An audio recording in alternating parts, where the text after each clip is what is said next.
El análisis político, la entrevista de la semana, la información contada de manera diferente en Hora de Cambio. Desde estos momentos nos conectamos con el Perú en Hora de Cambio. Si quieres estar bien informado, quédate en Hora de Cambio. Imparcialidad, objetividad al momento de darte las noticias con Hora de Cambio. Bienvenidos.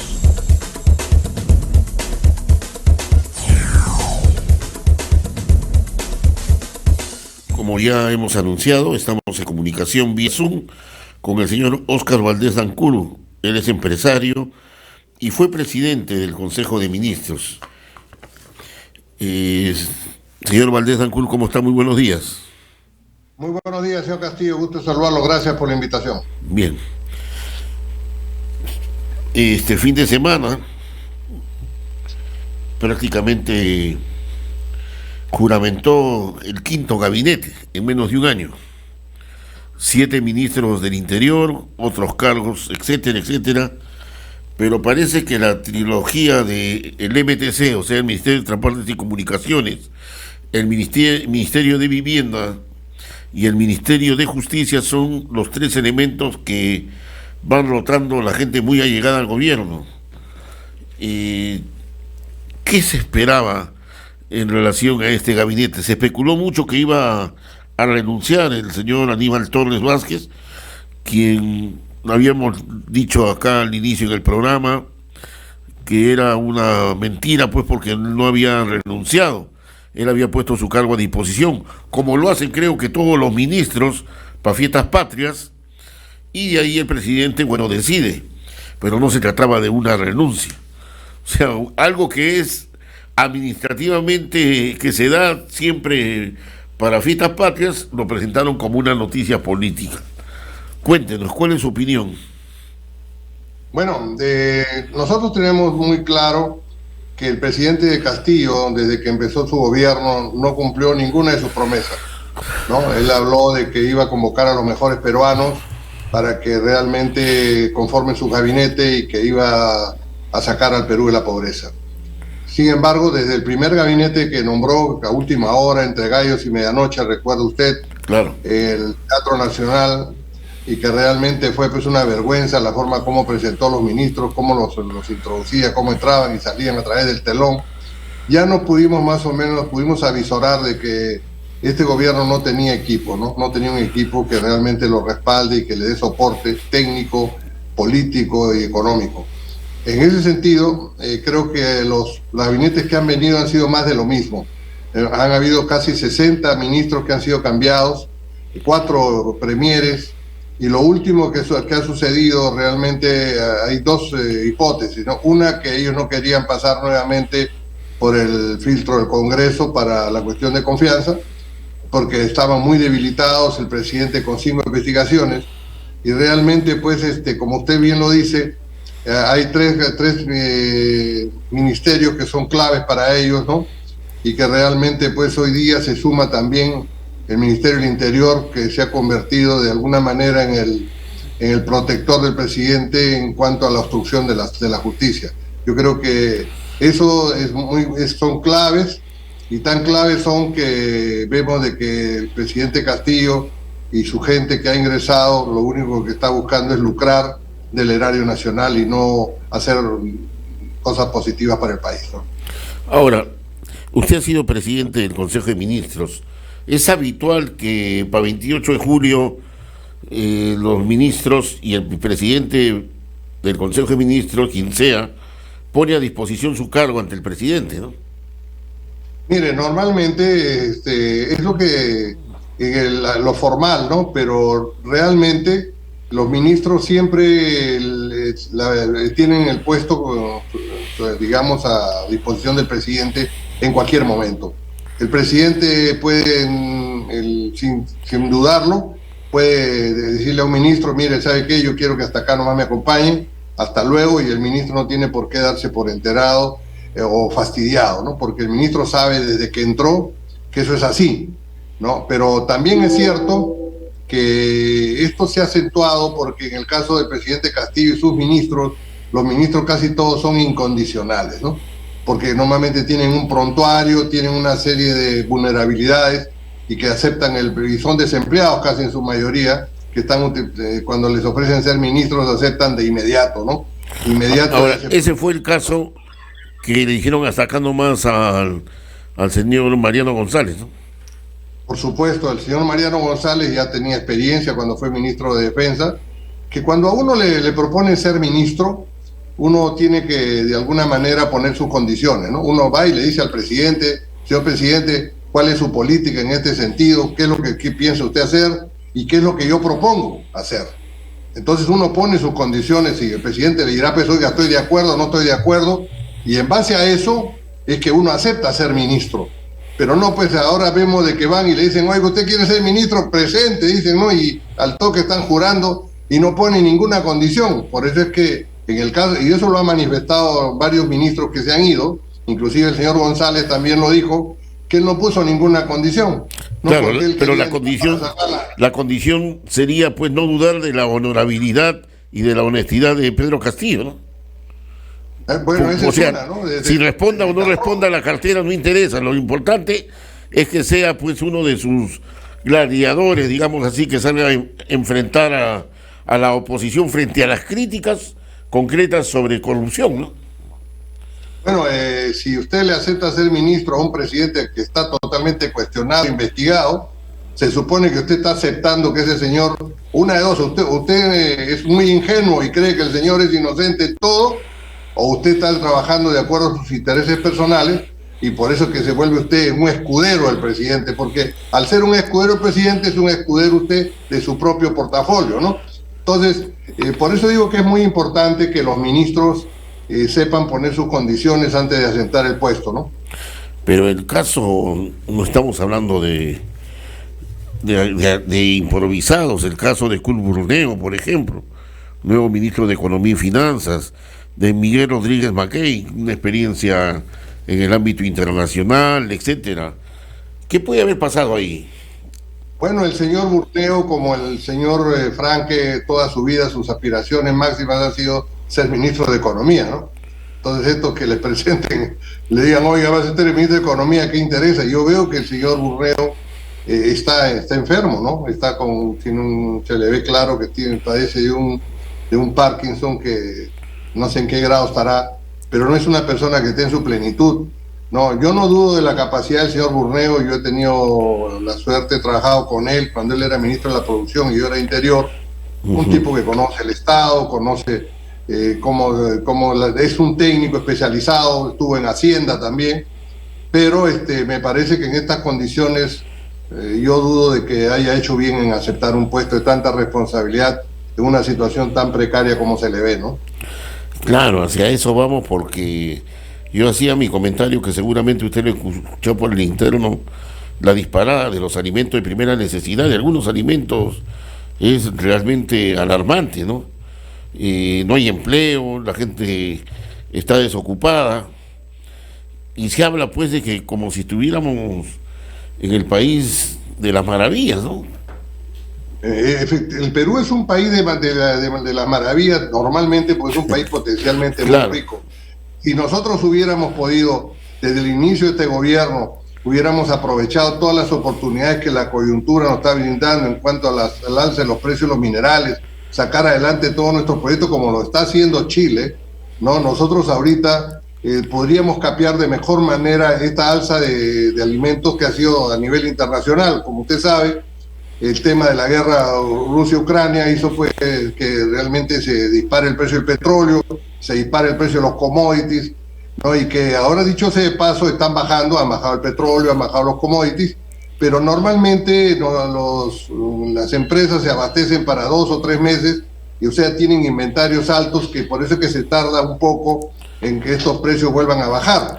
Claro, el problema es que acá no baja, vuelve a subir, o sea, a nivel internacional baja el petróleo, el barril, y acá sube. Eso es increíble. Lo que usted comenta se da muy típico, es en el tipo en los grifos, ¿no? En los combustibles. Claro. Pero en lo que son los productos de la canasta familiar, yo estoy seguro que próximamente va a bajar el aceite, tiene que bajar la harina, tiene que bajar otros commodities como la soya, usted sabe que de soya se alimentan los pollos, bajará el pollo, pero eso va a tener 1 mes o 2 meses de retraso por los inventarios que le estoy mencionando. En cambio, en el petróleo sí es casi más inmediato, porque el stock que tienen los grifos no es pues de 2 o 3 meses, ¿no? Es un stock casi inmediato. Las cisternas van cada semana a rellenar los grifos. Entonces sí se podría ver un cambio diferente como el que usted está mencionando y que yo estoy de acuerdo.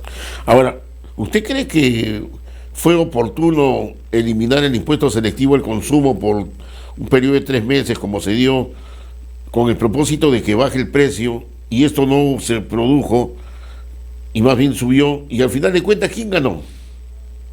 Mire, la verdad es que los únicos perjudicados han sido los consumidores. Ajá. Porque mire, el hecho de quitar el impuesto selectivo al consumo, el impuesto del IGB a algunos alimentos, realmente no se vio reflejado, porque solamente, por ejemplo, se quitaba el IGB al pan, pero no se le quitaba el IGB al trigo y a la harina seguía costando igual. Entonces la diferencia el subsidio que se estaba dando era el diferencial entre lo que le vende la harina el productor de los molineros al panadero que hace y tiene un diferencial, claro, ahí en IGB, pero era muy poco, pues, ¿no? Entonces se hizo mal, técnicamente pésimo.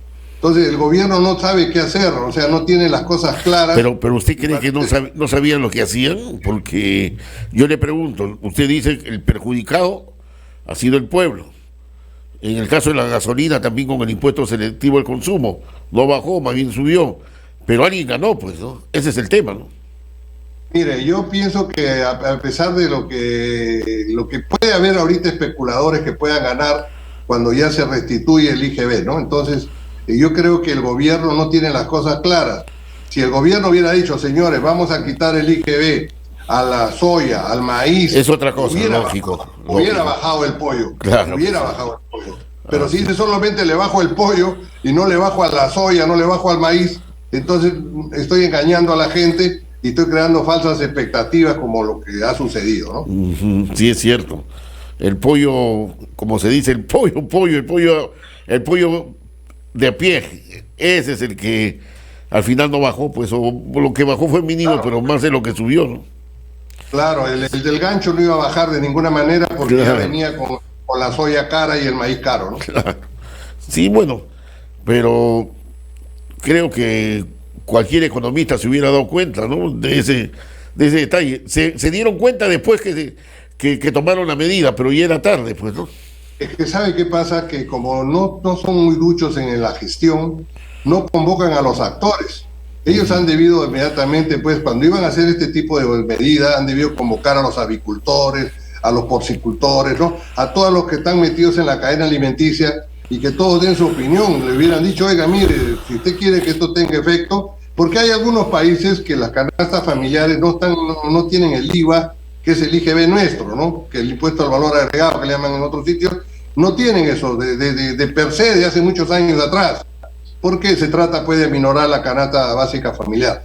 Pero en el Perú, si no se ha dado, entonces hay que convocar a los actores, hay que convocar a todos los que nos puedan dar opiniones, pero no es así. Este gobierno está desconectado de los gremios, están desconectados de los principales, digamos, personas que toman las decisiones, ¿no? Bueno, estamos conversando con el señor Óscar Valdés Danculo. Él ha sido presidente del Consejo de Ministros, ha sido empresario, es empresario, y bueno, conoce cómo se está manejando pues también el mercado acá en nuestro país. ¿Qué información tiene de provincias? ¿Cómo cree que están las cosas a nivel de provincias? Bueno, en provincias se está un poco que la gente se está desencantando con el presidente, ¿no? Usted sabe que yo trabajo en Tacna, tengo mi empresa en Tacna, y le puedo hablar porque conozco bastante el sur. El sur siempre ha sido contestatario, porque el sur siempre ha sido olvidado por muchos de los gobernantes del Perú, ¿no? Ajá. Siempre se da más preferencia al norte porque hay mayor cantidad de habitantes, hay mayor densidad de población, y el sur un poco estamos medio desconectados, porque de Lima hasta Arequipa usted encuentra pasas por Ica nada más, ¿no? Entonces prácticamente el sur por muchos años ha sido contestatario, y en esta vez ha visto usted cómo han votado masivamente tanto el sur y toda la sierra del sur por el señor Castillo, casi a niveles de casi el 75-80%, en algunos algunas regiones. Pero ese pueblo ya se está descartando. Hoy día ya ve usted que usted le pregunta a la persona, oye, ¿usted votó por ese Castillo? No, yo no voté. Oiga, pero si nadie ha votado, ¿cómo sacó el 80%, no?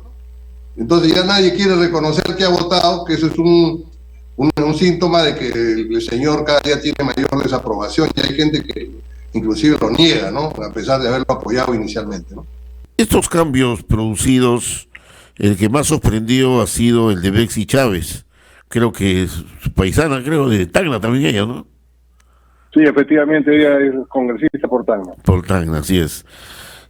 Bueno, ella, algunos políticos han considerado que es una provocación haberla sido convocada al ministerio en general, en este caso Cultura, porque ella fue prácticamente censurada en el Congreso, y puede ser materia de una observación y que al final de cuentas esto pueda ser nuevamente censurada o el gabinete, y esto daría pie pues a una posible cierre constitucional del Congreso por parte del presidente. ¿Qué cree usted que ha pasado ahí? ¿Es una provocación o ya no hay más gente para ocupar los cargos a nivel de ministerial? No, me parece que es una provocación que el presidente pueda designar a una persona que ha sido censurada como nuevamente en un puesto de ministro. Me parece que no es ético, no es protocolar, no es respeto mutuo entre ambas instituciones, entre ambos poderes del Estado. Me parece que ahí el presidente está cometiendo una clarísima provocación al Congreso. Desde ya creo que el Congreso también tiene que tomar sus medidas, porque no puede ser burlado tan fácilmente. Aunque ahora con este 10% que tiene de aprobación, es casi seguro que el Congreso va a ignorar esto, ¿no? Ahora, el día que se celebró la batalla de Junín, en su discurso, el presidente prácticamente ha vuelto a la carga con algunas amenazas, inclusive en pocas palabras, de los que conocemos de política, parecería de que el derrotero o la estrategia del presidente y de sus asesores es ya un enfrentamiento, un deslinde en las calles de pueblo contra pueblo. ¿Usted cree que esto puede pasar?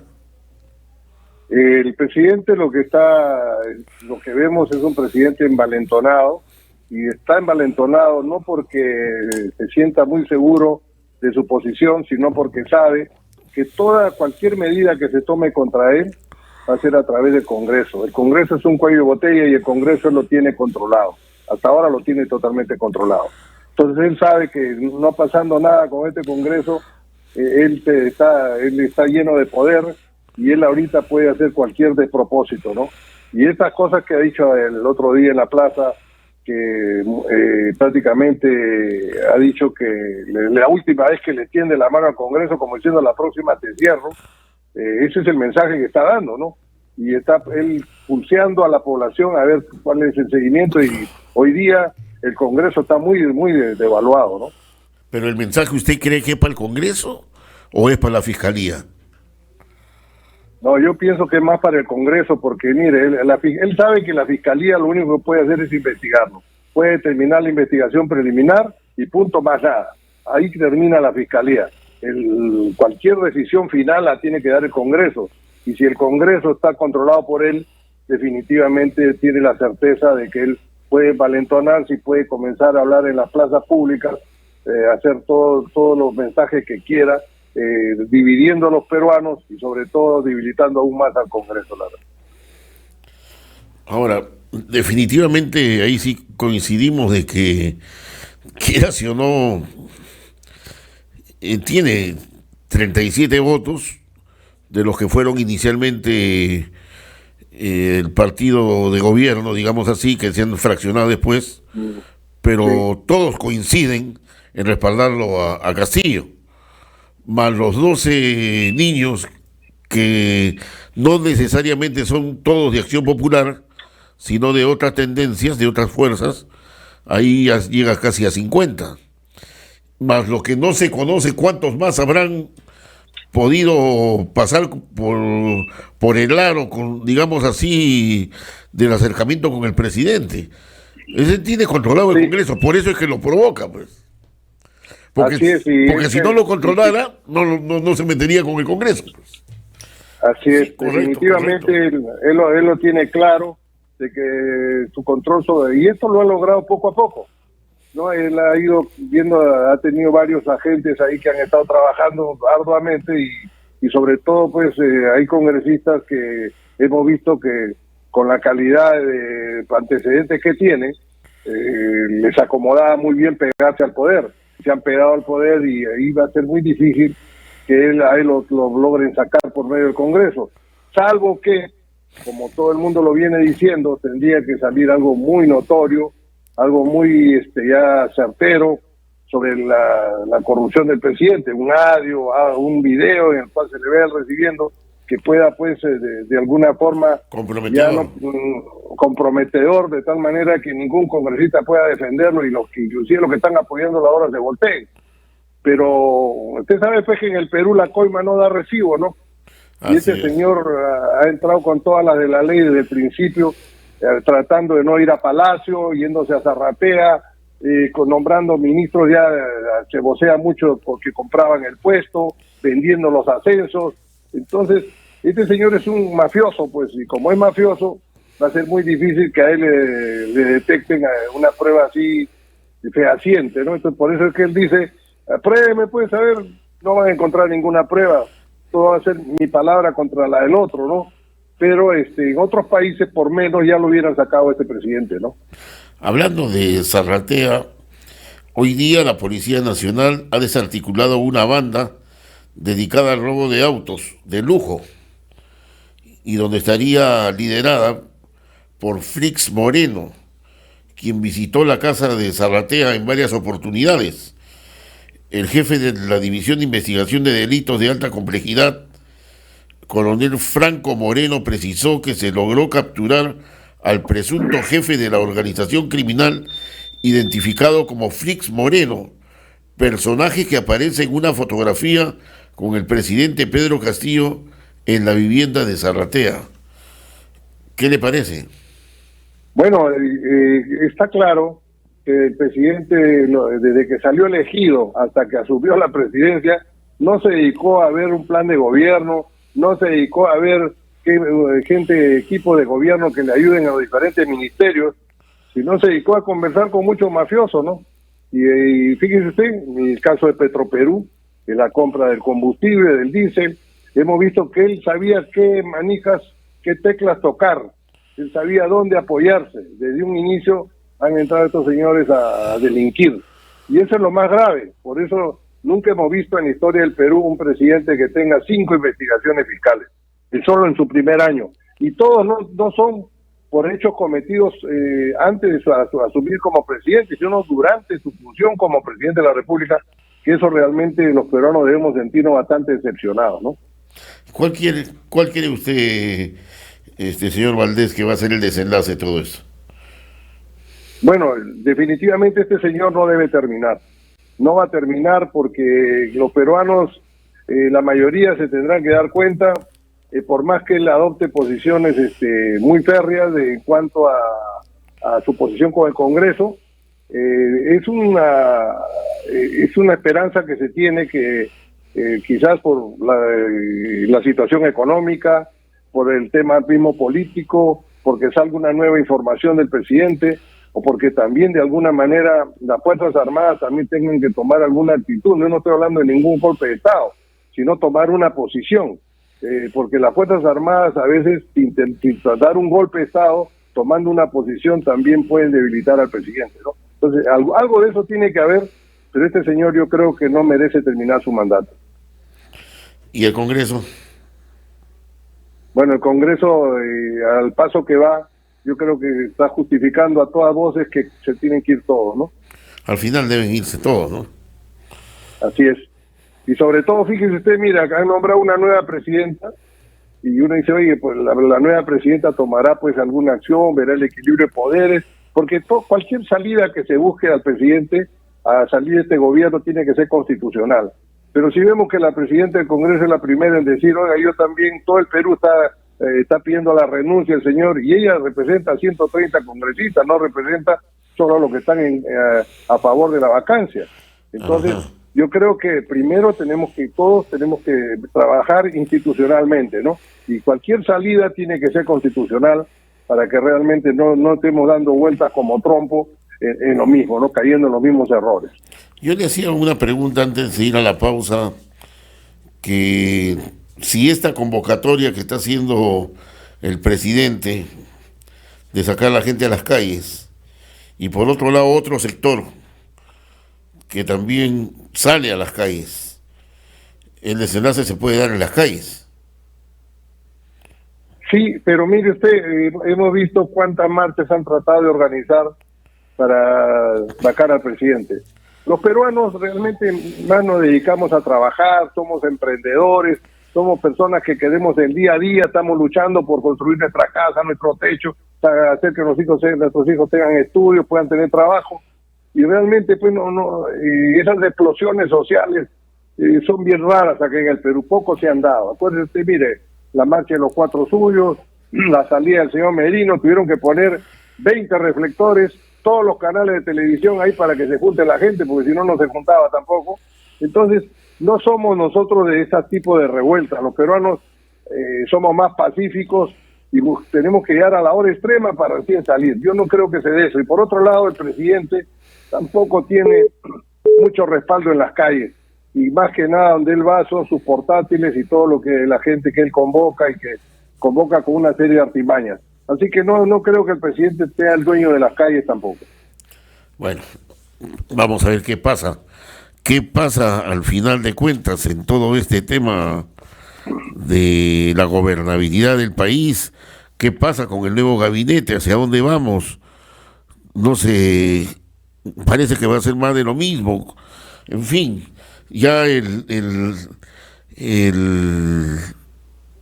trabajo de hacer las conferencias o las sesiones del Consejo de Ministros descentralizadas, prácticamente ya eso ya se agotó. Son 19 reuniones que ha tenido en todo el país, ha conocido lo que ya se conoce, se ha comprometido demasiado, ahí donde iba el problema de la calle, se ha comprometido a donde ha ido, no sé en qué se comprometió, pero al final de cuentas no se cumple, pues, ¿no? Y también la gente no la puede agarrar de tonto, ¿no? Así es, pero lo que él ofrece es lo que siempre han ofrecido y nunca han cumplido, ¿no? Entonces, y por otro lado, esos consejos de ministros descentralizados eran un remedio de consejo de ministros, porque usted sabe que un consejo de ministros tiene otra finalidad, ¿no? El consejo de ministros se hacen exposiciones, se hacen proyectos, se aprueban y se trabaja muy técnicamente. Ahí parecían charlatanes de plaza pública, ¿no? Y realmente pues que convocaban solamente a los que querían escuchar y prácticamente estaban haciendo campaña política. Parecía un candidato con todo su equipo paseándose por las provincias. Entonces eso no va a dar ningún resultado. Más bien al contrario, todo el tiempo que han perdido haciendo esos consejos de ministros descentralizados lo han debido utilizar el consejo de ministros bien hechos, en los cuales hay muchas cosas que remediar. Mire usted, en el Perú, el tema del régimen laboral cada día está más rígido, y ahora con esta disposición que han sacado de los sindicatos va a haber menos empleo formal. Entonces ya de un 70 estamos casi en un 78% de empleo informal, y nos iremos de repente al 90% a este paso, porque el gobierno no sabe qué hacer para generar trabajo. Entonces hoy día se da un fenómeno muy especial en las regiones, donde los gobernadores, los alcaldes son los que generan empleo, te ofrecen empleo a todos lados, se dedican a construir locales supuestamente para mejorar la infraestructura de su región, pero es para poner más gente, no es para dejar de utilizar los locales viejos, si no utilizan los viejos y los nuevos. Uh-huh. Entonces, esto es realmente preocupante para el futuro del país, y sobre todo que yo le escuché a usted muy claro diciendo que no hay empleo y que la gente va a ser cada día más pobre, porque ese dinero que pagamos en impuestos y que los alcaldes y los gobernadores utilizan para dar empleo, Es improductivo totalmente. Ahora, hay una cosa, usted mencionó el tema de los sindicatos. Definitivamente, sindicalizarse es un derecho admitido a nivel internacional, por la Organización Internacional del Trabajo, etcétera. Pero ¿sabe cuál es el problema? De que nadie quiere ser dirigente sindical. En estos momentos yo conozco, por ejemplo, el caso de Telefónica, gente de Ripley, gente que tiene sindicato, ¿no? Están que postergan la elección de las directivas porque el resto de trabajadores ni el comité electoral pueden constituirlo. Porque Es que la gente... ya no le interesa eso, ese es el problema. O sea que da una ley un poco que no tiene mayor significación, ¿no? A pesar que es un derecho. Pero no, yo estoy de acuerdo, mire, yo pienso que los trabajadores tienen todo el derecho a sindicalizarse, pero también es cierto que los trabajadores ya le han perdido fe al sindicato, porque han visto pues que los únicos que se benefician son los dirigentes que tienen licencia sindical, y lo único que tratan es de hacer problemas a la empresa. Hoy día, los emprendedores de Perú, las pymes, hoy día pues no tienen 20 trabajadores para que se construya un sindicato. Y si tienen más de 20, lo comienzan a fraccionar en 2 o 3 pymes. Entonces, es por eso que tampoco hay sindicatos. Sí, entonces, creo que la medida que ha tomado el gobierno declarativa, porque esa ley declarativa lo único que va a hacer va a espantar a los formales que quieran entrar a tallar, porque van a decir, oye, mira, en el Perú las leyes son muy rígidas, la comienzan a analizar, así no sepan apreciar con lo que usted menciona, ¿no? De que ha perdido fuerza, que nadie quiere ser, que ya no hay un comité electoral, pero basta que esté la ley declarada. Lógico. Es una autocalización para... digamos, la gente se va a asustar de venir a invertir a Perú. Claro, por eso que se ha producido cambio pues en el portafolio de trabajo, pues, ¿no? El que fue ministro de Cultura ha pasado a ocupar ese cargo ahora, el señor Salas, ¿no? Ahora asume la cartera de trabajo. Ha dicho que va a modificar eso, pero en fin, vamos a ver pues qué pasa. Le quiero agradecer a través de la red de comunicación regional por participar en Hora de Cambio, señor Valdés Danculo. Muy agradecido. Muchas gracias por la invitación. Buenos días. Hemos presentado Hora de Cambio. Nos volveremos a encontrar el próximo sábado, a esta misma hora y por la misma frecuencia. Nuestro equipo de producción ya está trabajando recopilando información para un nuevo encuentro en Hora de Cambio.